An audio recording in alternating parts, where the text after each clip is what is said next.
Hello everyone, welcome to MABD podcast series, যেখানে আমরা কথাবার্তা বলি ইরাসমাস মুন্ডাস স্কলারদের নিয়ে। আজকে আমাদের সাথে আছে Pranto from Dansis programme. Hello Pranto, hello আপু। First of all congratulation for the scholarship and welcome to the MABD podcast series. আপনার পরিচয়টা যদি আমাদের দর্শকদের জন্য একটু বলতেন, আপনার একাডেমিক ব্যাকগ্রাউন্ড এবং কোন প্রোগ্রামে চান্স পেয়েছেন। থ্যাংক ইউ সো মাচ আপু ফর দ্য কর্ডিয়াল ওয়েলকাম। আমার নাম হচ্ছে সামিউল ইসলাম প্রান্ত। আমি 2025 সালে military institute of science and technology থেকে মেকানিক্যাল ইঞ্জিনিয়ারিং এ আন্ডার গ্রাজুয়েট কমপ্লিট করি। এরপর আমি সেখানে 1 বছর ছিলাম অ্যাজ এ লেকচারার। এরপর আমি হচ্ছে ডেন্সিস প্রোগ্রামে অ্যাপ্লাই করি এবং 2026 to 2028 কোহর্টের জন্য আমি সিলেক্টেড হই।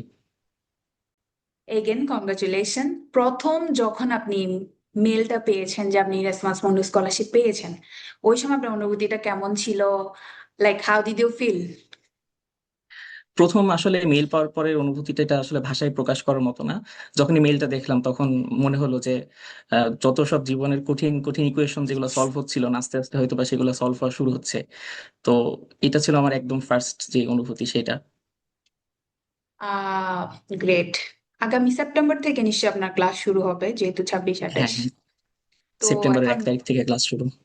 ওকে, কি প্রিপারেশনটা কেমন যাচ্ছে, কেমন এক্সাইটিং? আর এখন নিশ্চয়ই ভিসা প্রসেসিং চলতেছে, ডকুমেন্টেশনের কাজ চলতেছে, তো কেমন যাচ্ছে সবকিছু?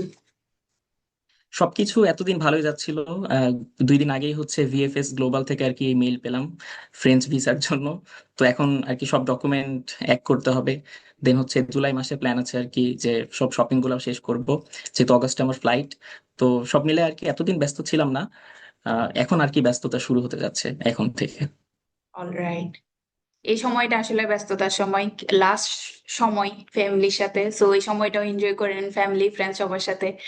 ওকে, আমরা এখন সেকশন 2 তে চলে যাচ্ছি, যেখানে আমরা জানতে চাবো আপনার ইরাসমাস মুন্ডুস এর জার্নি সম্পর্কে, এবং আপনি কিভাবে ইরাসমাস মুন্ডুস সম্পর্কে জানতে পেরেছিলেন, এবং আপনার প্রোগ্রাম চয়েস সম্পর্কে। আমার প্রথম কোয়েশ্চেনটা হচ্ছে, আপনি কখন প্রথম ইরাসমাস মুন্ডুস স্কলারশিপ সম্পর্কে জানতে পেরেছিলেন?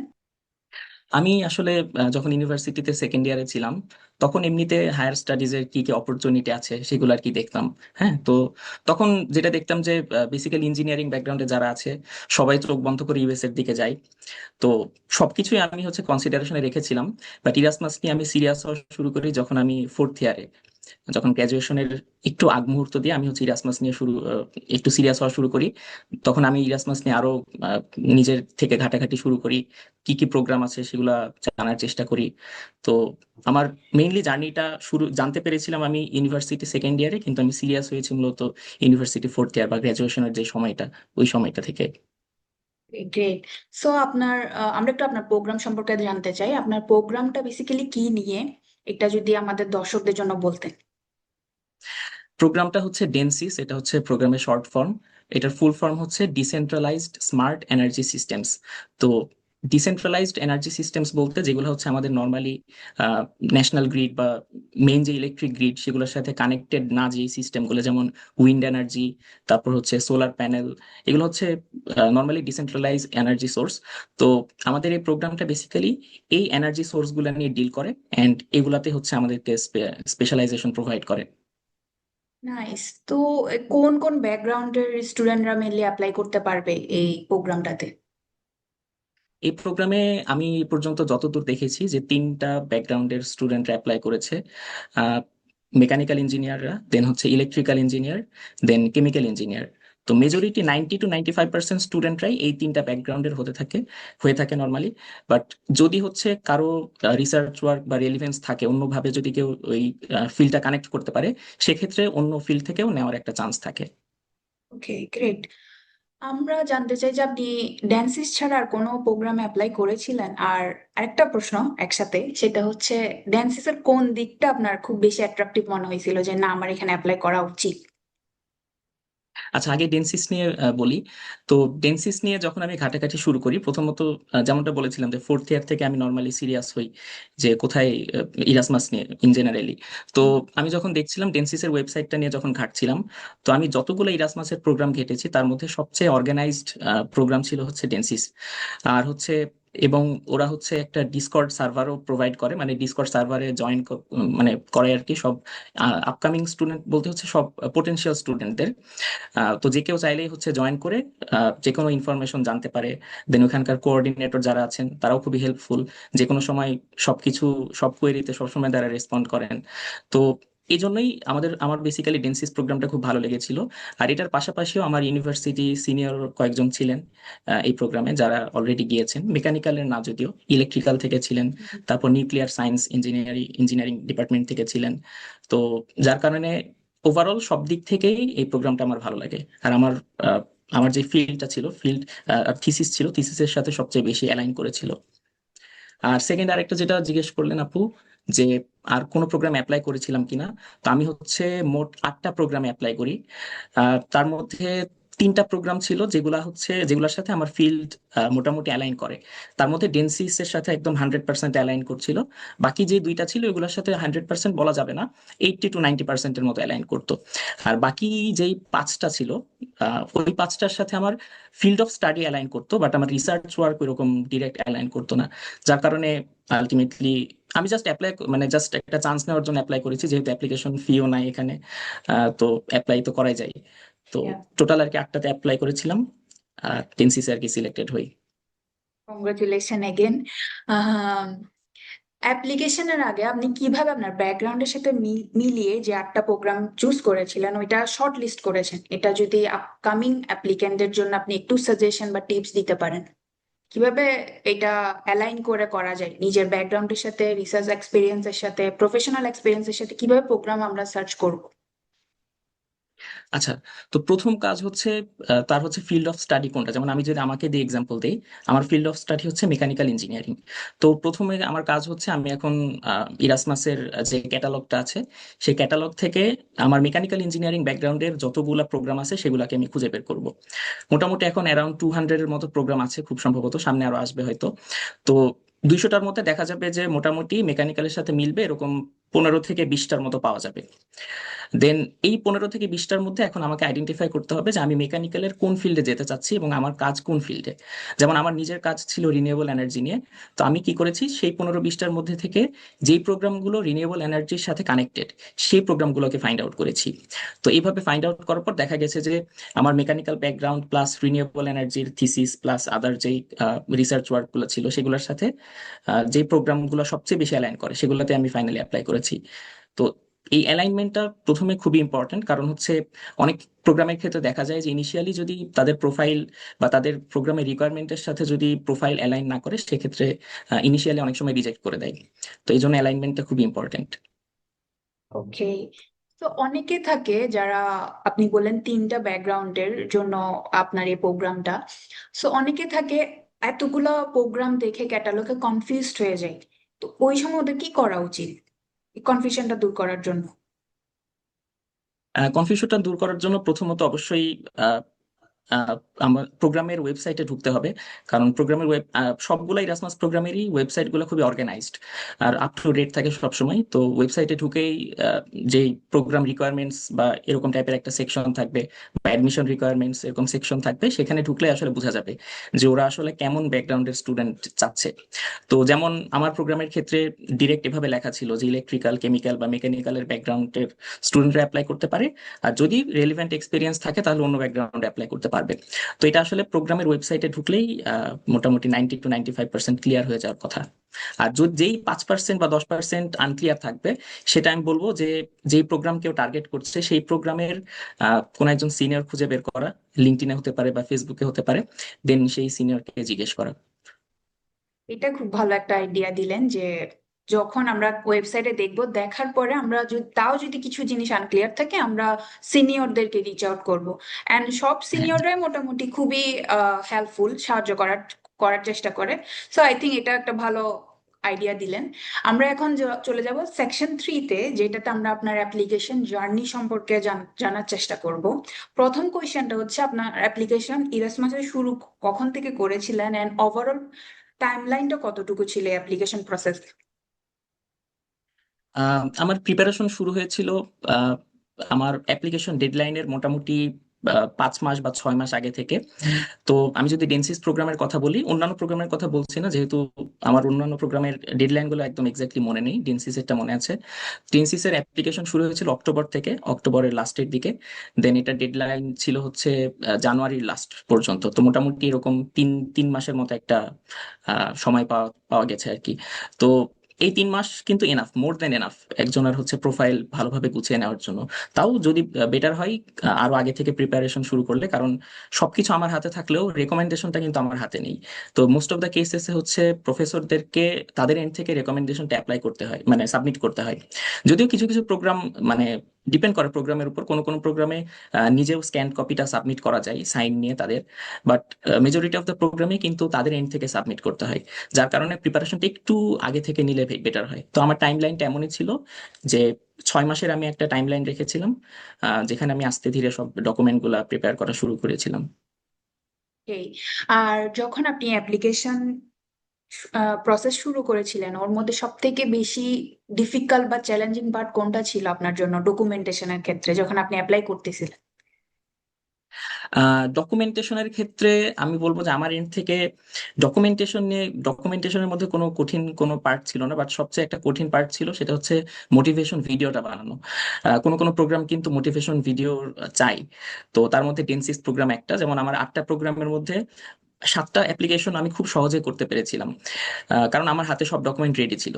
কিন্তু এই ডেনসিসের জন্য শুধু যেহেতু ভিডিও দরকার ছিল, তো এই ভিডিওর জন্য আলটিমেটলি দেখা যাচ্ছিল যে আমার হচ্ছে সাবমিশনটা আস্তে আস্তে পেছাচ্ছিল। কারণ ভিডিওটা শুট করা, দেন এটার একটা হচ্ছে প্ল্যানিং রেডি করা, দেন এটা আবার এডিট করা, তো পুরাটা আসলে একটা মানে এর চেয়ে আসলে ওই বাকি 7টা অ্যাপ্লিকেশন করাই সোজা, আমি সেটা বলবো। তো এটা আর কি আমার এই এই পার্টটা আর কি, এই স্পেসিফিক পার্টটা আর কি আমার কাছে সবচেয়ে চ্যালেঞ্জিং ছিল, ভিডিও রেডি করার যে পার্টটা। আমরা আপনার এই মোটিভেশনাল ভিডিওটা নিয়ে কিছুক্ষণ পরে আবার ডিসকাস করব, কারণ এটা খুব একটা ইউনিক টপিক এন্ড আমাদের অনেক অ্যাপ্লিকেন্ট কিন্তু এই এই জিনিসটা ফেস করেনি। তো আমরা এটা নিয়ে ডিটেলসে আলোচনা করব। আমি জানতে চাচ্ছি যে ড্যান্সিস প্রোগ্রামে যখন আপনি অ্যাপ্লিকেশন সাবমিট করেছেন, এরপরে কি আপনার কোনো ইন্টারভিউ হয়েছিল কিনা? না, আমার এই প্রোগ্রামের ক্ষেত্রে কোনো ইন্টারভিউ ছিল না। তো ওকে, ওয়েবসাইটে এটা ক্লিয়ারলি লেখা ছিল যে যেহেতু মোটিভেশন ভিডিও সাবমিট করা হচ্ছে, তো সেক্ষেত্রে ওই সেম টপিক বা সেম কোয়েশ্চেন গুলো আবার ইন্টারভিউতে আলাদা করার কোনো মানে হয় না। যার কারণে এটার জন্য কোনো ইন্টারভিউ ছিল না। ডিরেক্ট হচ্ছে ওরা সাবমিশনের পরে ডিরেক্ট আর কি রেজাল্টটা জানিয়েছে। ফাইন। এখন আমরা চলে যাচ্ছি সেকশন 4-এ, যেটা হচ্ছে আপনার প্রোফাইল বিল্ডিংটা নিয়ে। আপনি যখন ব্যাচেলারে ছিলেন বা একাডেমিক লাইফে ছিলেন, তখন থেকে কিভাবে আপনি আপনার ইরাসমাসের জন্য বা যে কোনো কম্পিটিটিভ স্কলারশিপের জন্য নিজেকে তৈরি করেছিলেন? কিভাবে নিজেকে বিল্ড আপ করা উচিত একটা স্টুডেন্টের ওই সময় থেকে? আমি বলবো যে স্টুডেন্টদেরকে জাস্ট একটা ক্রাইটেরিয়াতে একদম ফুল ফোকাস না করে তার প্রোফাইলটা কিভাবে ওভারঅল স্ট্রং করা যায় এইটাতে আর কি ফোকাস করা উচিত। যেমন কেউ যদি শুধু রেজাল্টের পিছনেই ছুটে, সে হতে পারে তার সিজিপিএ 4 বা নিয়ারলি 4, কিন্তু তার হচ্ছে অন্যান্য অ্যাসপেক্ট যেমন রিসার্চ বা হচ্ছে লিডারশিপ এক্সপিরিয়েন্স অথবা এক্সট্রা কারিকুলার অ্যাক্টিভিটিস এগুলোতে একদম জিরো। সেক্ষেত্রে কিন্তু আহ, যারা হচ্ছে অ্যাডমিশন কমিটি আছেন, তারা কিন্তু দেখে বুঝতে পারবেন যে এই ছেলে পড়াশোনা ছাড়া কিছুই করে নাই। তো এই জন্য সিজিপিএ যদি একটু কমও হয় সেক্ষেত্রে আমি বলবো সমস্যা নেই, কিন্তু মেইন ক্রাইটেরিয়া হওয়া উচিত, মেইন টার্গেট হওয়া উচিত এটাই যে কিভাবে একটা ব্যালেন্সড প্রোফাইল তৈরি করা যায়, যাতে ইরাসমাসের মতো একটা মানে চ্যালেঞ্জিং প্রোগ্রামে যাতে সে সার্ভাইভ করতে পারে, যেখানে আর কি অন্যান্য কালচারের মানুষরাও এসে পড়াশোনা করছে আর কি। আর কোনো রিসার্চ এক্সপিরিয়েন্স ছিল? হ্যাঁ, আমার রিসার্চ এক্সপিরিয়েন্স ছিল, যেহেতু আমি বলেছিলাম সেকেন্ড ইয়ার থেকেই আমি চাচ্ছিলাম যে এক সময় আমি বাইরে পড়তে যাব, কোথায় পড়তে যাব এটা তখনও শিওর ছিলাম না, কিন্তু চাচ্ছিলাম যাতে ওইভাবে আমি আমার প্রোফাইলটা যাতে প্রিপেয়ার করতে পারি। মানে আমার হাতের কাছে যে অপশনগুলো আছে সেগুলো যাতে আমি আমার এন্ড থেকে যতটুকু এফোর্ট দিয়ে স্ট্রং করা পসিবল সেটা যাতে আমি করতে পারি। এই জন্য আমি সেকেন্ড ইয়ার থেকেই টুকটাক রিসার্চ পেপার পড়া বা টিচারদের হেল্প নিয়ে বিভিন্ন টপিক সম্পর্কে জানা, এই কাজগুলো শুরু করি। তো দেখা গেছে যে আলটিমেটলি ফোর্থ ইয়ার আসতে আসতে অথবা গ্রাজুয়েশন শেষ করতে করতে বেশ কয়েকটা কনফারেন্সেও আমি অ্যাটেন্ড করেছিলাম। তো আমি বলবো এটা আমার অ্যাপ্লিকেশনকে আরো স্ট্রং করেছে, যেহেতু বিভিন্ন কনফারেন্সে আমি গিয়েছি, এবং সিভিতে এটা থাকলে এটা এটা অ্যাপ্লিকেশনের ক্রেডিবিলিটিও একটু বাড়িয়ে দেয়। আপনি বলেছেন যে আপনার হচ্ছে টিচিং এক্সপিরিয়েন্স ছিল 1 বছরের, এটা কিভাবে হেল্প করেছে? আর যাদের এই ধরনের কোনো এক্সপিরিয়েন্স নাই বা রিসার্চ এক্সপিরিয়েন্স নাই, তাদের কিভাবে অন্যভাবে নিজের প্রোফাইলকে স্ট্রং করা উচিত? আমার টিচিং এক্সপিরিয়েন্সটা অবশ্যই হেল্প করেছে আমি বলতে পারবো, কারণ যে কোনো ওয়ার্ক এক্সপিরিয়েন্স ইজ মানে they welcome any type of work experience, সেটা হইতে পারে তার ফিল্ড রিলেটেড, হইতে পারে তার ফিল্ডের বাইরে। তো এই ওয়ার্ক এক্সপিরিয়েন্সটা আসলে এটাই প্রুফ করে যে ইরাসমাসের মতো এরকম কোর্স হেভি প্রোগ্রামে সে হচ্ছে কতটুকু অ্যাডাপ্ট করে নিতে পারবে নিজেকে। তো যাদের হচ্ছে এক্সপিরিয়েন্স নাই, তাদেরকে আমি বলবো যে যে সময়টা সে পাচ্ছে, এখন কিন্তু চাইলে অনলাইনে বিভিন্ন বিভিন্ন অ্যাঙ্গেল থেকে কিন্তু এক্সপিরিয়েন্স নেওয়া পসিবল। যেমন সে কোনো একটা নিজে থেকে কোনো একটা রিভিউ পেপার লিখতে পারে চাইলে, অথবা সে হচ্ছে বিভিন্ন রিসার্চ যে কনফারেন্স গুলো আছে, কনফারেন্স গুলাতে অ্যাটলিস্ট অ্যাটেন্ড করতে পারে। যদিও সে পেপার সাবমিট নাও করে, তাও অ্যাটেন্ড করার কিন্তু অনেক সময় সুযোগ থাকে। অথবা যে কোনো পোস্টার প্রেজেন্টেশন কম্পিটিশনে, অথবা যে কোনো টাইপের ইভেন্টে সে যেতে পারে। তো এগুলা হচ্ছে আমরা হচ্ছে বাইরে থেকে দেখলে মনে হয় যে এগুলো আবার কি ইম্প্যাক্ট অ্যাড করবে আমাদের অ্যাপ্লিকেশনে, কিন্তু তারা অ্যাডমিশন কমিটি সবসময় যে কোনো পার্টিসিপেশনকেই খুবই স্ট্রংলি ওয়েলকাম করে। এই জন্য আমি বলবো কোনো সুযোগে যাতে হাতছাড়া না হয়। তো এভাবে যাতে কেউ তার প্রোফাইল বিল্ড করা শুরু করে প্রথম থেকেই। ওকে, আমরা এই কোশ্চেনটা সব গেস্টকে করি, সো আপনাকেও করা হচ্ছে যে আপনার মতে সিজিপিএ কতটুকু ইম্পর্টেন্ট ইরাসমাস মুন্ডাস স্কলারশিপ পাওয়ার জন্য? আর কারো যদি সিজিপিএ না থাকে ভালো, সে কি করবে? আমি বলবো অবশ্যই সিজিপিএ খুবই ইম্পর্টেন্ট একটা ফ্যাক্টর। কারণ হচ্ছে সিজিপিএ এমন একটা ক্রাইটেরিয়া যেটা আসলে ডিফাইন করে যে কে সে তার 4 বছর কিভাবে কাটিয়েছে। এটা হচ্ছে কে কতটুকু জ্ঞানী সেটা মিন করে না, এটা মিন করে যে সে 4 বছর ধরে কতটুকু ডিসিপ্লিন ছিল। তো ওই দিক থেকে যদি চিন্তা করি সিজিপি অবশ্যই ইম্পর্টেন্ট। বাট আমি যদি হোলিস্টিক্যালি চিন্তা করি, তারা শুধুমাত্র সিজিপি এর উপরেই কিন্তু কমপ্লিটলি ওয়েটেজটা দেয় না। কেউ যদি ইরাসমাসের প্রত্যেকটা প্রোগ্রামের ওয়েবসাইটে যায়, মোটামুটি সব প্রোগ্রামের ওয়েবসাইটেই কিন্তু একটা ব্রেকডাউন দেওয়া থাকে যে তাকে যখন অ্যাডমিশন কমিটি যখন তাকে মার্কিং করবে, তখন তার একাডেমিক পারফরমেন্সের উপর মার্ক কেমন থাকবে, অন্যান্য অ্যাক্টিভিটি বা অন্যান্য ক্রাইটেরিয়ার উপর মার্ক কেমন থাকবে, এটা কিন্তু দেওয়া থাকে। তো শুধু এরকম না যে সিজিপিএ কম মানে যে আমার চান্স হবে না, এরকম না। যেহেতু সিজিপিএ কম, এখন আমাকে অন্যান্য যে অ্যাসপেক্ট গুলো আছে সেগুলো আমাকে এখন স্ট্রং করতে হবে। সেটা রিসার্চ হতে পারে, সেটা যে কোনো ওয়ার্ক এক্সপিরিয়েন্স হতে পারে, যে কোনো টাইপের লিডারশিপ এক্সপিরিয়েন্স হতে পারে, বা যে কোনো একটা অনলাইন কোর্সও হতে পারে। তো কেউ যদি জাস্ট বিকজ অফ সিজিপিএ কম এটার জন্য যদি হাল ছেড়ে দেয়, তাহলে সে আর কি অনেক কিছুই মিস করবে। ওকে, আপনার কি কোনো এক্সট্রা কারিকুলার অ্যাক্টিভিটিস ছিল? হ্যাঁ, আমার এক্সট্রা কারিকুলার অ্যাক্টিভিটিস ছিল। আমি ইউনিভার্সিটি লাইফ থেকে বিভিন্ন ইউনিভার্সিটি থেকে যে রিসার্চ ইভেন্টগুলো অর্গানাইজ করা হতো, আমি সেগুলোতে ভলেন্টিয়ার হিসেবে ছিলাম। তারপর হচ্ছে কনফারেন্সে তো পার্টিসিপেট করতামই। তারপর হচ্ছে আমাদের একটা স্টুডেন্ট ব্রাঞ্চ ছিল, অ্যাশরে। এটা হচ্ছে American Society of Heating, Refrigeration and Air Conditioning Engineers. এটা হচ্ছে একটা অর্গানাইজেশন।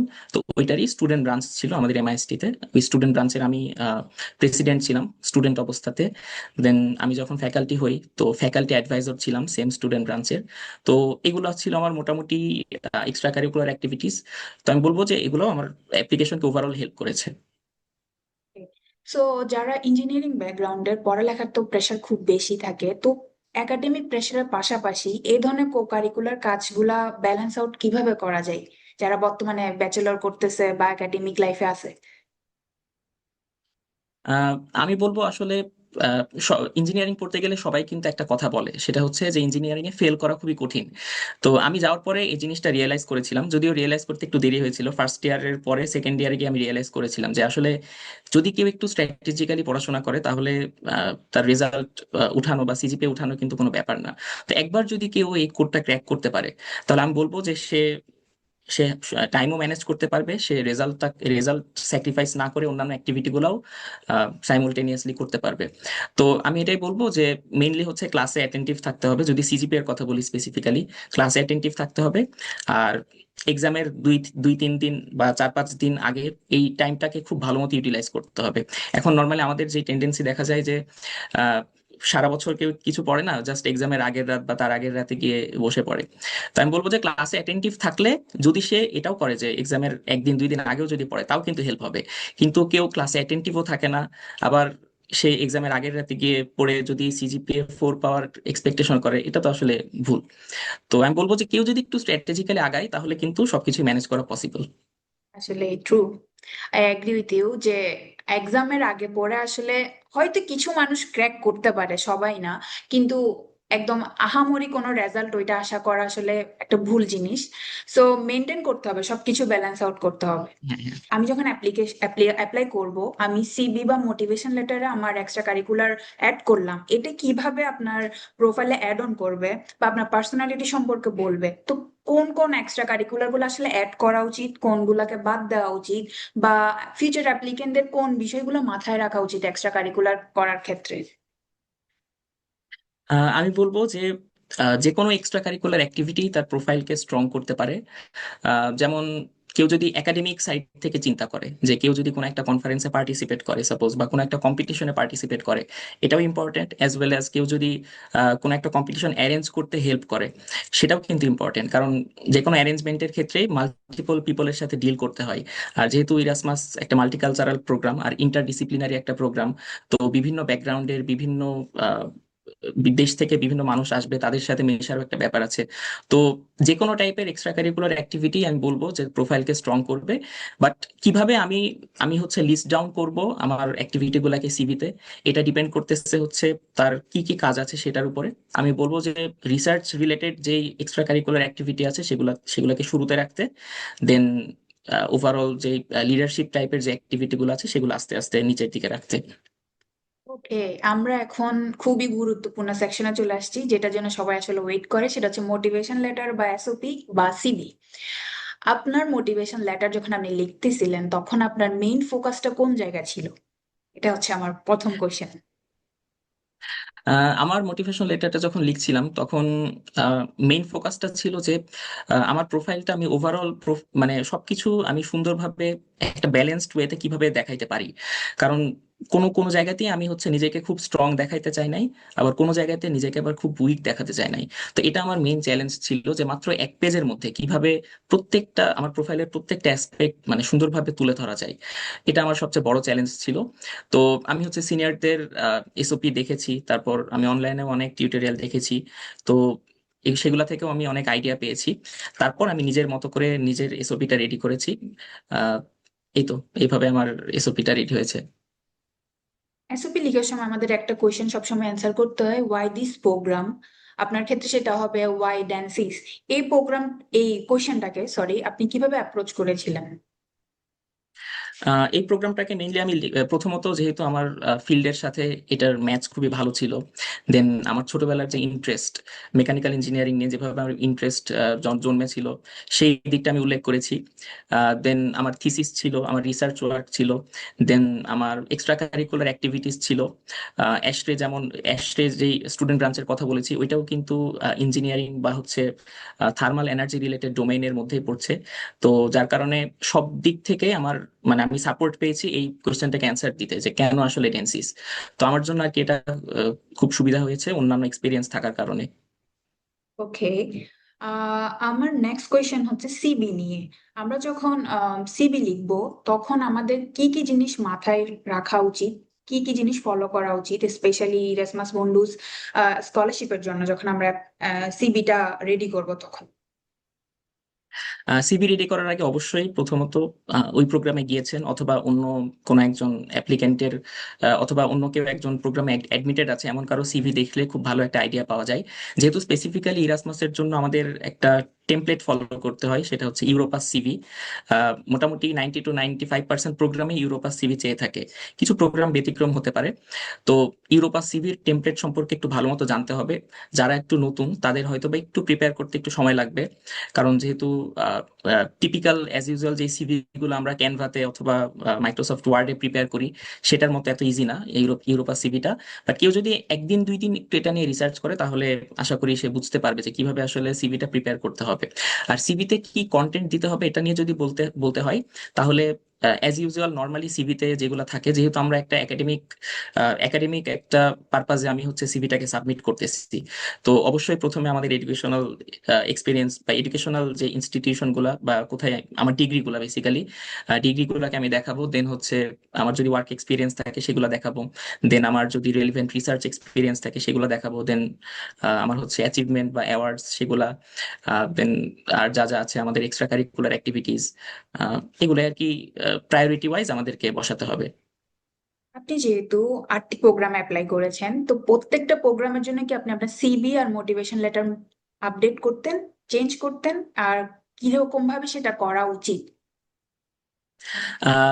সিভিটা আমার চেঞ্জ করা লাগেনি, যেহেতু সিভিটা আর কি এমন ভাবে আমি প্রিপেয়ার করেছিলাম যাতে সব প্রোগ্রামের সাথে এটা যায়। কিন্তু মোটিভেশন লেটারটা বা এসওপি যেটা, সেটা আমি হচ্ছে প্রত্যেকটা প্রোগ্রামের জন্য চেঞ্জ করেছি। কারণ প্রথমত প্রত্যেকটা প্রোগ্রামের ফোকাস থাকে ডিফারেন্ট জায়গাতে। তো অবশ্যই সেই জায়গাটাকে আমাকে হাইলাইট করতে হবে যে এই জায়গাটা, সেই এই প্রোগ্রামের এই জায়গাটা আমার ভালো লেগেছে। তো বলা যায় যে মোটামুটি এসওপির 60 to 70% পোর্শন সেম ছিল, সেম কথাগুলাই বারবার এসেছে। বাট বাকি যেই 30 to 40% আছে, সেই সেইটুকু হচ্ছে আমাকে এডিট করতে হয়েছে। তো এটাই আমি করেছিলাম আমার ক্ষেত্রে। ওকে, আমরা অনেক আইডিয়া পেলাম মোটিভেশন লেটার সিভি নিয়ে। এখন আমরা একটু জানতে চাই আপনার মোটিভেশনাল ভিডিও নিয়ে, যেহেতু এটা একটা ইউনিক জিনিস, নতুন জিনিস। এখন এটা সম্পর্কে যদি আপনি আপকামিং অ্যাপ্লিকেন্টের জন্য একটু টিপস এন্ড ট্রিক শেয়ার করতেন, আপনি কিভাবে ভিডিওটা বানালেন, কি কি বলা উচিত, কি বলা উচিত না, কি করা উচিত, এইসব আর কি। আচ্ছা, তো একটা অ্যাপ্লিকেশনের ক্ষেত্রে তার পুরো প্রোফাইলটাকে রিপ্রেজেন্ট করার কিছু এলিমেন্ট থাকে, যেমন তার মধ্যে একটা হচ্ছে সিভি, একটা হচ্ছে এসওপি, একটা হচ্ছে রেকমেন্ডেশন লেটার, দেন আরেকটা হচ্ছে আমাদের মোটিভেশন ভিডিও। অনেক সময় মোটিভেশন ভিডিওর বদলে অনেক অনেক প্রোগ্রাম ইন্টারভিউ নেয়, সেটা আলাদা বিষয়। বাট মোটিভেশন ভিডিও যেহেতু সবকিছু প্রিপেয়ার করা যেহেতু আমার হাতেই আছে, তো সবসময় মেইন টার্গেট এটাই থাকা উচিত যে আমি কোন দিকগুলো আমি আমি এসওপি তারপর হচ্ছে সিভি সেখানে মেনশন করতে পারি নাই, কোন গল্পগুলো আমি বলতে পারি নাই যেটা আমি এখানে বলতে পারি। এটা হচ্ছে প্রথম কাজ, এটা আইডেন্টিফাই করা। দেন ওই অনুযায়ী, ওই গল্প অনুযায়ী অবশ্যই একটা স্ক্রিপ্ট রেডি করতে হবে। কারণ কেউ যদি, কারণ হাজার হাজার অ্যাপ্লিকেন্ট অ্যাপ্লাই করছে, তো কেউ যদি এটা ভেবে বসে থাকে যে আমি স্ক্রিপ্টেড ভিডিও বলবো না, আমি হচ্ছে নিজের মতো করে মাথায় যা আসে এটাই বলবো, তো বাকি 999 জন কিন্তু যদি স্ক্রিপ্টেড ভিডিও বলে চান্স পেয়ে যায়, তাহলে তো লসটা আলটিমেটলি তারই, তাই না? তো আলটিমেট গোল থাকা উচিত যে একটা স্ট্রাকচারড একটা স্ক্রিপ্ট ফলো করা। স্ক্রিপ্ট আমি বলবো না যে একদম A to Z ফলো করতে হবে এমন, বাট কেউ যদি কোনো বুলেট পয়েন্ট লিখে রাখে যে আমি এইভাবে কথা বলবো, এই টপিকের পরে এই টপিকে যাব, তাহলে আর কি সবচেয়ে ভালো হয়। তারপরে অবশ্যই একটা জিনিস ইম্পর্টেন্ট, যে ভিডিও বানানোর ক্ষেত্রে সাউন্ডটা ক্লিয়ার আসছে কিনা, দেন ব্যাকগ্রাউন্ডে ইররিলেভেন্ট কোনো নয়েজ আসছে কিনা, এগুলা মাথায় রাখতে হবে। দেন একই জিনিস যেগুলো এসওপি তে মেনশন করা হয়েছে বা সিভি তে মেনশন করা হয়েছে, সেগুলাই একই কথাই যদি আমি মোটিভেশন ভিডিওতে বলি, তাহলে জিনিসটা একঘেয়ে একঘেয়ে হয়ে যাবে। এর জন্য ট্রাই করতে হবে যে যে জিনিসগুলো এসওপি তে মেনশন করা হয় নাই সেগুলো যাতে ভিডিওতে বলা যায়। যেহেতু ভিডিও ডিউরেশন মোটামুটি 3 থেকে 5 মিনিটের মতো থাকে, আর এসওপি কিন্তু মাত্র 1 পেজ, তো 1 পেজে তেমন বেশি কথাবার্তা লেখা যায় না, কিন্তু 3 থেকে 5 মিনিটের মধ্যে কিন্তু অনেক কথা বলা যায়। তো যার কারণে যে গল্পগুলো আসলে এসওপি তে মেনশন করা পসিবল হয় নাই, সেগুলা হচ্ছে সে ভিডিওতে চাইলে দিতে পারবে। আর অবশ্যই ভিডিও দেওয়ার পরে এডিটিং একটা ইম্পর্টেন্ট, কারণ অনেক সময় দেখা গেছে যে ভিডিও হয়ে গেছে 6-7 মিনিটের, সেক্ষেত্রে এডিট করে করে কাট সিন গুলা বাদ দিয়ে দেখা গেছে যে ওটাকে 5 মিনিটের মধ্যে নিয়ে আসা সম্ভব হয়। তো আমি বলবো যে এই পুরা প্রসেসটাতে একটু বেশি সময় লাগে, বাট কেউ যদি একটু ধৈর্য ধরে করে, একটা সপ্তাহ সময় নিয়ে, তাহলে আমি বলবো যে একটা ভালো ভিডিও বানানো পসিবল। শুধুমাত্র একদম ক্লিন নিজের ফেসের ভিডিও না রেখে কেউ যদি চাই নিজের কিছু বিরল অ্যাড করবে, যেমন সে কোনো কনফারেন্সে প্রেজেন্টেশন দিচ্ছিল, সেটার কিছু ক্লিপ অথবা সেটার কোনো ছবি অ্যাড করতে পারে চাইলে, অথবা সে হচ্ছে আহ, এভাবে তার মানে যে যেটা নিয়ে সে কথা বলবে ওই রিলেটেড যদি কোনো ছবি বা ভিডিও থাকে, সেটা যাতে সে বিরল হিসেবে অ্যাড করে। তো এটা হবে আমার সাজেশন। অনেক ইনফরমেশন জানলাম, থ্যাংক ইউ ফর দ্যাট। এখন আমরা চলে যাব আর একটা গুরুত্বপূর্ণ ডকুমেন্ট, সেটা হচ্ছে রেকমেন্ডেশন লেটার। আপনি নিজেও যেহেতু একজন ফ্যাকাল্টি মেম্বার ছিলেন, গত 1 বছর ধরে একজন লেকচারার ছিলেন, তো নিজের কলিগ এবং প্রফেসরদের থেকে রেকমেন্ডেশন লেটার নেওয়ার ব্যাপারটা কেমন ছিল, ফিলিংসটা কেমন ছিল? ফিলিংসটা আসলে এটা আমি এদিক থেকে নিজেকে খুবই লাকি মনে করব, যেহেতু আমি তাদের সাথেই একই ফ্লোরে বসতাম। তো দেখা গেছে যে যখনই আমার কোনো কিছু দরকার হতো, আমি হচ্ছে স্যারদের কাছে বা ম্যাডামদের কাছে গিয়ে নক করে আমি তাদেরকে সরাসরি বলতে পারতাম, যেটা আর কি অনেকের ক্ষেত্রেই এই সুবিধাটা হয়ে ওঠে না। তো এই দিক থেকে আমি বলবো খুবই লাকি ছিলাম। আর যেহেতু আমি স্টুডেন্ট অবস্থা থেকে একটু রিসার্চ অ্যাক্টিভিটি নিয়ে স্যারদের সাথে কথাবার্তা বলতাম, যার কারণে স্যাররাও আমাকে মোটামুটি চিনতো, যার কারণে আমার ক্ষেত্রে সুবিধা হয়েছে পরে রেকমেন্ডেশন গুলা নিতে। ওকে। একজন স্টুডেন্ট যখন রেকমেন্ডেশন লেটার নিতে যাবে, তাকে কি কি মাথায় রাখা উচিত, কি রকম রেকমেন্ডার তাকে সিলেক্ট করা উচিত, যেন ওর রেকমেন্ডেশন লেটারটা একটা গুরুত্বপূর্ণ টপিক গুলা উঠে আসে ওর রেকমেন্ডেশন লেটারে, কি কি মাথায় রাখা উচিত? অবশ্যই ফার্স্টে হচ্ছে রেকমেন্ডার সিলেক্ট করতে হবে, দেন রেকমেন্ডেশনের টপিক। তো রেকমেন্ডার সিলেক্ট করার ক্ষেত্রে আমি বলবো যে অবশ্যই যদি তার থিসিস থাকে তাহলে অবশ্যই থিসিস সুপারভাইজরকে ফার্স্ট বা একদম প্রাইমারি রেকমেন্ডার হিসেবে সিলেক্ট করতে হবে। কারণ একটা থিসিস যেহেতু মোটামুটি 1 বছর প্লাস ধরে চলে, যার কারণে 1 বছর ধরে একটা ফ্যাকাল্টির আন্ডারে সুপারভিশনে যখন একটা স্টুডেন্ট থাকে, তখন ওই ফ্যাকাল্টির স্টুডেন্ট সম্পর্কে খুব ভালো একটা ধারণা তৈরি হয়। এবং সুপারভাইজরদের রেকমেন্ডেশনটাকেও অ্যাডমিশন কমিটি খুব স্ট্রংলি দেখে। এরপরে আমি বলবো যে যদি কারো থিসিস না থেকে থাকে, সেই ক্ষেত্রে আমি বলবো যে আহ, কোনো একজন ফ্যাকাল্টি যার সাথে রিসার্চ এক্সপিরিয়েন্স আছে বা কোনো একটা ইভেন্টে পার্টিসিপেট করেছে একসাথে, অথবা যার সাথে কোর্স অনেক বেশি ছিল, মাল্টিপল কোর্সে হয়তো বা সে ক্লাস নিয়েছে, অথবা যে একদম সেকেন্ড ইয়ার অথবা একদম ফার্স্ট ইয়ার থেকে যে কোর্স নিচ্ছে। যেহেতু ফার্স্ট ইয়ার থেকে যদি কোর্স নিয়ে থাকে, সেক্ষেত্রে 4 বছর ধরে তাকে অবজার্ভ করার একটা সুযোগ থাকবে। তো আমি বলবো যে সেক্ষেত্রে এরকম রেকমেন্ডারদেরকেই সিলেক্ট করা উচিত, যারা ওই স্টুডেন্টকে সবচেয়ে বেশি সময় ধরে চিনে এবং তাদের সাথে এঙ্গেজমেন্ট বেশি ছিল, সেটা রিসার্চ অ্যাক্টিভিটি দিয়ে হতে পারে বা ক্লাস দিয়ে হতে পারে। বাট অবশ্যই সুপারভাইজার হওয়াটা হচ্ছে একদম ফার্স্ট প্রায়োরিটি। এরপর যদি কন্টেন্টের কথা বলি, আমাদের বাংলাদেশের পার্সপেক্টিভে কমন ট্রেন্ড হচ্ছে এটাই যে স্যারদের কাছে স্যাররা বলে যে তোমরা হচ্ছে একটা টেমপ্লেট বানিয়ে নিয়ে আসো, দেন ওই টেমপ্লেটের উপর তারা হচ্ছে কারেকশন দেয়, অথবা ওইটাকে তারা হচ্ছে অ্যাপ্রুভ করে বা তারা ফাইনাল অ্যাপ্রুভালটা দেয় যে এটাই থাকবে কিনা বা কিছু চেঞ্জ হবে কিনা। সেক্ষেত্রে আমি বলবো যে অবশ্যই এরকম ভাবে মেনশন করতে শুরুর দিকে যে কত বছর ধরে তাকে চিনে এবং কোন কোন কোর্স নিয়েছে, এবং তার কোনো রিসার্চ অ্যাক্টিভিটিতে পার্টিসিপেট যদি করে থাকে সেটা মেনশন করতে হবে। এই পার্টিসিপেশনের থ্রুতে কোন অ্যাসপেক্ট গুলা, যেমন অনেকগুলো অ্যাসপেক্ট হতে পারে, যেমন টাইমলিনেস, তারপর ডিসিপ্লিন, তারপর হচ্ছে আহ, বা হচ্ছে সাপোর্টিভ, অন্যান্য টিম মেম্বারদের সাথে কেমন, এই কিছু স্পেসিফিক অ্যাসপেক্ট গুলা যদি রেকমেন্ডারের এন্ড থেকে তুলে ধরতে পারে, সেক্ষেত্রে আমি বলবো যে এটা একটা স্ট্রং রেকমেন্ডেশন লেটার হতে পারে। ওকে। এমন অনেক স্টুডেন্ট থাকে যারা হচ্ছে কোনো ফ্যাকাল্টি মেম্বারের সাথে, লেকচারারের সাথে, প্রফেসরের সাথে ক্লোজ থাকে না, কোনো কাজও করে না, পাবলিকেশনের কাজ নেই বা কোনো প্রজেক্টের কাজ নেই। তো এমন স্টুডেন্টদের জন্য আপনার অ্যাডভাইসটা কি হবে? আহ, এমন স্টুডেন্টের জন্য আমি বলবো যে সে যদি কোনো ওয়ার্ক এক্সপিরিয়েন্স থাকে তার কোনো, বা সে যদি কোনো ওয়ার্ক এনভায়রনমেন্টে থাকে, তাহলে সেখানে যদি তার কোনো সুপারভাইজার থেকে থাকে বা ম্যানেজার থেকে থাকে, তাদের থেকেও নেওয়া যেতে পারে যদি মোর দেন 1 ইয়ারের মতো এক্সপিরিয়েন্স থাকে। অথবা যদি সে চাচ্ছে ফ্যাকাল্টিদের থেকেই নিতে, সেক্ষেত্রে আমি বলবো যে যে সবচেয়ে বেশি কোর্স নিয়েছে তাকে যাতে রিচ আউট করে। এবং বাই রিচ আউট আমি প্রেফার করবো যে সরাসরি যাতে ইউনিভার্সিটিতে এসে তার সাথে দেখা করে। কারণ একজনের সাথে আমার হচ্ছে 2-3 বছর কোনো যোগাযোগ নাই, আমি র্যান্ডমলি একদিন তাকে কল করে বলছি যে স্যার আমার একটা রেকমেন্ডেশন লাগবে, তো এটা যদি একটু চিন্তা করি একটু খারাপ দেখায়। তো এই জন্য আমি বলবো যে একটু কষ্ট করে হলেও যাতে সামনাসামনি এসে সে বলে যে স্যার আমার এই রেকমেন্ডেশনটা লাগবে। আর অনেক ক্ষেত্রে সামনাসামনি এসে যদি রিকোয়েস্ট করা হয়, সেক্ষেত্রে না করারও চান্স পসিবিলিটি কিন্তু একটু কমে যায়। তো এটা আমি রেকমেন্ড করব।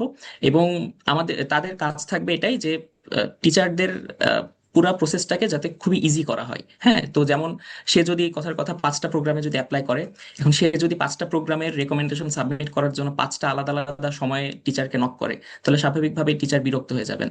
তো আমি বলবো যে 5টা প্রোগ্রাম নিয়ে সে যদি একটু ভালো মতো রিসার্চ করে এবং এমন একটা সুইটেবল টাইমলাইন সে খুঁজে বের করতে পারে যে যেই টাইমে সে প্রত্যেকটা প্রোগ্রামের পোর্টাল খুলতে পারবে, এবং পোর্টাল ওপেন করে সে হচ্ছে ওই রেকমেন্ডেশনের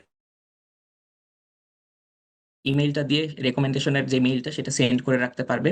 সেক্ষেত্রে আর কি ওই টিচারেরও ওই স্টুডেন্টের জন্য রেকমেন্ডটা সাবমিট করা ইজি হয়, কারণ তাহলে একই সময়ে সে হচ্ছে ওই রিকোয়েস্টেড মেইলগুলো হচ্ছে ট্র্যাক ডাউন করতে পারবে। তো এটাই আমার সাজেশন হবে যে যেভাবে পারা যায় ওই ফ্যাকাল্টির কাজটাকে যাতে সহজ করা যায়, সেটা ফিজিক্যালি সামনাসামনি গিয়ে দেখা করে হোক, বা একটা ড্রাফট নিজের হাতে রেডি করে নিয়ে গিয়ে হোক, বা প্রত্যেকটা প্রোগ্রাম যেগুলোতে অ্যাপ্লাই করবে সেগুলোতে একই সময়ে রিকোয়েস্ট পাঠিয়ে হোক। তো এইভাবে চাইলে হচ্ছে টিচারের কাজটা কিন্তু সে সহজ করে দিতে পারে।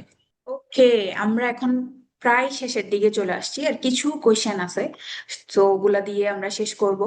প্রথমত আমরা জানতে চাই যে আমরা জানি যে ইরাসমাসের প্রোগ্রাম গুলো হচ্ছে অনেক বেশি ট্রানজিশন থাকে, মোবিলিটি থাকে।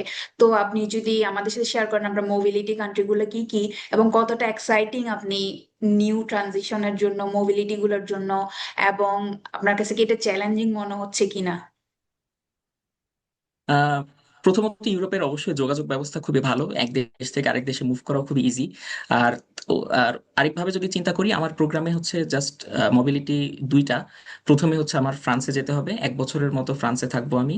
এরপরের 6 মাস হচ্ছে আমাকে স্পেনে যেতে হবে। তো ফ্রান্স আর স্পেন জাস্ট হচ্ছে এই দুইটা দেশ। দেন ফোর্থ সেমিস্টার যেটা, সেটা ইন্টার্নশিপ অথবা থিসিস, ওইটা ডিপেন্ড করতেছে আমি তখন কোথায় আসলে ম্যানেজ করতে পারি সেটার উপরে। তো যেহেতু মাত্র দুইটা দেশ, অন্যান্য অনেক প্রোগ্রামে থাকে যে 3টা দেশ অথবা 4টা দেশ, তো সেক্ষেত্রে কিন্তু বারবার 6 মাস পর পর কান্ট্রি সুইচ করা এটা খুবই ডিফিকাল্ট হয়। তো আমি বলবো যে ওই দিক থেকে আমার জন্য হয়তো বা হ্যাসেল একটু কম হবে। তারপর ফ্রান্স আর স্পেন দুইটাই খুবই ভালো কান্ট্রি, আমি সিনিয়রদের থেকে শুনেছি অলরেডি। তারপর হচ্ছে স্পেনে হচ্ছে আমি বার্সেলোনাতে থাকবো। তো এখানে আহ, বার্সেলোনার কাতালুনিয়াতে থাকবো, এখানে স্টেডিয়াম আছে, ওখানে খেলা দেখার একটা ব্যাপার স্যাপার আছে। তো সব মিলে আর কি খুবই এক্সাইটেড আমি আমার মোবিলিটিটা নিয়ে। ওকে, আমিও স্পেনে যাচ্ছি আমার নেক্সট সেমিস্টারের জন্য, আই হোপ দেখা হবে ইনশাল্লাহ। ইনশাল্লাহ। সো আমার নেক্সট কোয়েশ্চেন হচ্ছে আপনার ফিউচার নিয়ে। এই মাস্টার্সটা শেষ করার পর আপনার ভিশনটা কি, আপনার লাইফ গোলটা কি, আপনি কি করতে চাচ্ছেন? ফিউচার নিয়ে এখনো ওইভাবে ভাবা হয়নি আসলে। আমার চিন্তা আছে যখন আমি প্রোগ্রামটাতে জয়েন করব তখন হয়তো বা আস্তে আস্তে আমার ডিসিশনটা নিতে আরো ইজিয়ার হবে।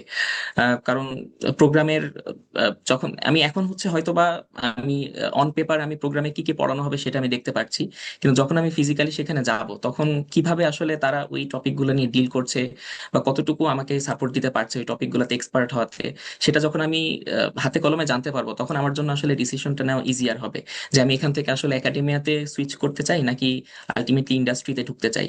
তো এটা আসলে এখনো আমি ডিসিশনটা নেই নাই, বাট আশা করি আমি 1 বছরের মধ্যে ডিসিশনটা নিতে পারবো। এ, এখন যে সেকশনটা সেটা হচ্ছে আমাদের আপনার পক্ষ থেকে advice for the future applicant. So Bangladesh থেকে আগামী বছর বা সামনে যারা অ্যাপ্লাই করবে টেনসিসের মতো প্রোগ্রামে, আপনার মতো ব্যাকগ্রাউন্ড থেকে, তাদের জন্য আপনার ফাইনাল টিপস, সাজেশন কি হবে? আমার সাজেশন হবে এটাই যে কখনোই একটা বা দুইটা প্রোগ্রাম নিয়ে কখনোই সিরিয়াস থাকা যাবে না।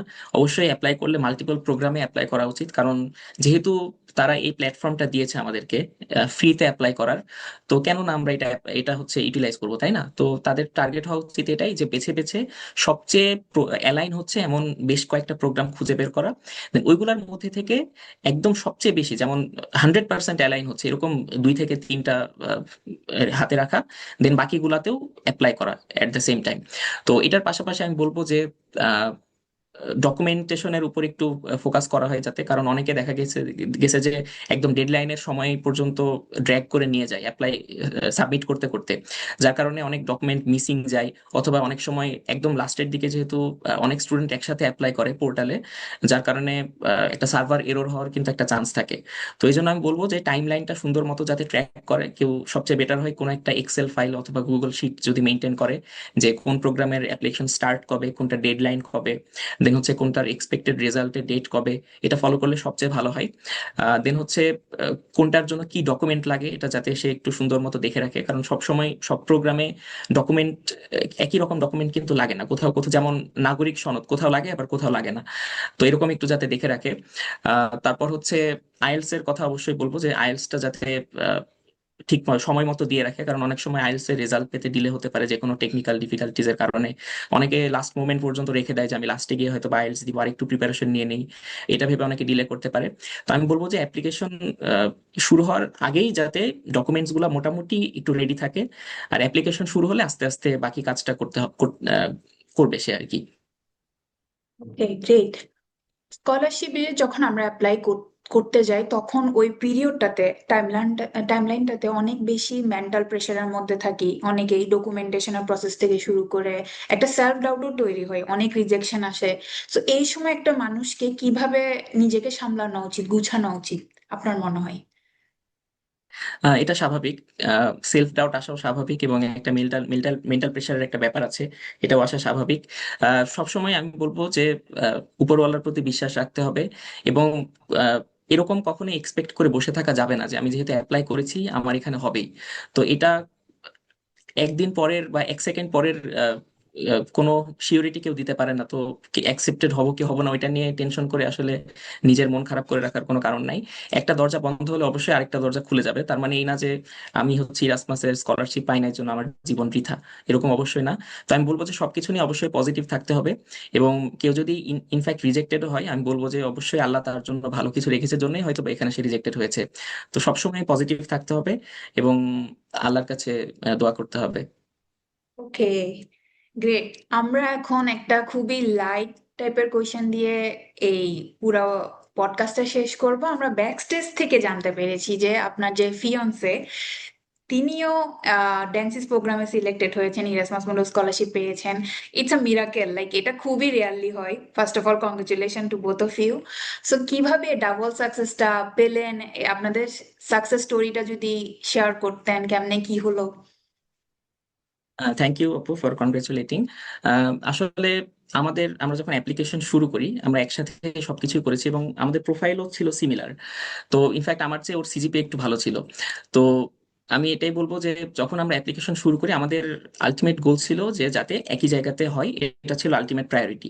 কিন্তু যখন আমি হচ্ছে সিনিয়রদের কাছে রিচ আউট করি বা টিচারদেরকেও জিজ্ঞেস করতাম, বা তারা যখন দেখতো যে তারাও তো আমাকে আর ওকে দুইজনকে রেকমেন্ডেশন দিচ্ছিল, তো তারা যখন দেখছিল যে আমরা মোটামুটি একই জায়গাতে অ্যাপ্লাই করেছি, তো তারা হচ্ছে এই জিনিসটাকে ডিসকারেজ করছিল যে সেম প্রোফাইলের আসলে দুইজনকে নেওয়ার চান্স খুবই কম, এরকম কখনো হয় না। তো তারপর হচ্ছে সিনিয়ররাও একটু আশা দিয়েছিলেন আমাকে যে যদি তুমি খুবই লাকি হও সেক্ষেত্রে হয়তো বা পেতে পারো। তো আমার টার্গেট এমন ছিল যে যদি সেম প্রোগ্রামেও না হয়, ডিফারেন্ট প্রোগ্রামেও হোক, বাট তাও যাতে আমরা একসাথে যেতে পারি। তো এই আশা নিয়ে আমরা হচ্ছে সব সেম সেম প্রোগ্রামে অ্যাপ্লাই করেছি। তো আলটিমেটলি ও একটা প্রোগ্রামে অ্যাপ্লাই করেছে, আমিও একটা প্রোগ্রামে অ্যাপ্লাই করেছি, অ্যান্ড এটাতে ইভেনচুয়ালি আমরা দুজনেই সিলেক্টেড হয়েছি। আর এটা এটা আসলে যখন আমাদের টিচাররা জানতে পারে যে আসলে সিলেক্টেড হয়েছে, তারাও আসলে বিশ্বাস করছিল না প্রথমে, কারণ এরকম কিছু আসলে হতে পারে। আর আমার নিজেরও বিশ্বাস হচ্ছিল না, কারণ একে তো কিছু কিছু প্রোগ্রামে দেখা যায় যে প্রত্যেক দেশ থেকে একজনের বেশি নেয় না নর্মালি। আর নিলেও হচ্ছে একই একই ভার্সিটির একই ডিপার্টমেন্টের একই ব্যাচের একই থিসিস মেট দুইজনকে নেওয়া, এটা আসলে মানে মিরাকেল ছাড়া আমার কাছে আর কিছু মনে হয় না। এটা আসলে আল্লাহর নিয়ামত ছাড়া আসলে আমি বলবো যে কখনোই পসিবল ছিল না, আল্লাহর রহমত ছাড়া। এটাই যে এটা খুবই রেয়ার বিষয়, লাইক এমনও আছে কিছু ইরাসমাস স্কলার বাংলাদেশের যে প্রোগ্রাম ডিফারেন্ট, একই বছরে একই প্রোগ্রামে চান্স পাওয়া এটা খুবই রেয়ার। তো এটা খুবই একটা হোলসাম মোমেন্ট বলা যায়, আপনাদের জন্য হয়তো এটা খুবই হোলসাম একটা বিষয় ছিল। Congratulation again. আই হোপ দুজনই খুব ভালো সময় কাটাবেন একসাথে ইউরোপে, এটাই। অ্যান্ড আজ এখন আমরা আমাদের পডকাস্টটা শেষ করব। থ্যাংক ইউ প্রান্ত, খুবই একটা ফ্রুটফুল সেশন ছিল আমাদের জন্য। আই হোপ আমাদের অডিয়েন্সরাও এই সেশন থেকে অনেক কিছু জানতে পেরেছে, অনেক ইনফরমেশন গ্যাদার করতে পেরেছে। And all the very best for your future. Thank you so much আপু আপনাকেও, এবং এমআবিটি কমিউনিটিকেও আমি থ্যাংক ইউ জানাতে চাই, কারণ তারা এমন একটা প্ল্যাটফর্ম তৈরি করেছে যেটা থ্রুতে অনেক স্টুডেন্টেরই হেল্প হচ্ছে। শুধুমাত্র অ্যাপ্লিকেশনের আগেই না, বরঞ্চ অ্যাপ্লিকেশনের পরেও, চান্স পাওয়ার পরেও এই প্ল্যাটফর্ম অনেকভাবে হেল্প করছে আমাদের আপকামিং স্টুডেন্টদেরকে সবকিছু গোছাতে এবং ওভারঅল প্রত্যেকটা প্রসেসে। তো আমি সবাইকে থ্যাংক ইউ জানাতে চাই, এবং এই অপরচুনিটি দেওয়ার জন্য আমি এমআবিটি কে আমি থ্যাংক ইউ জানাতে চাই। Thank you, have a great time, by.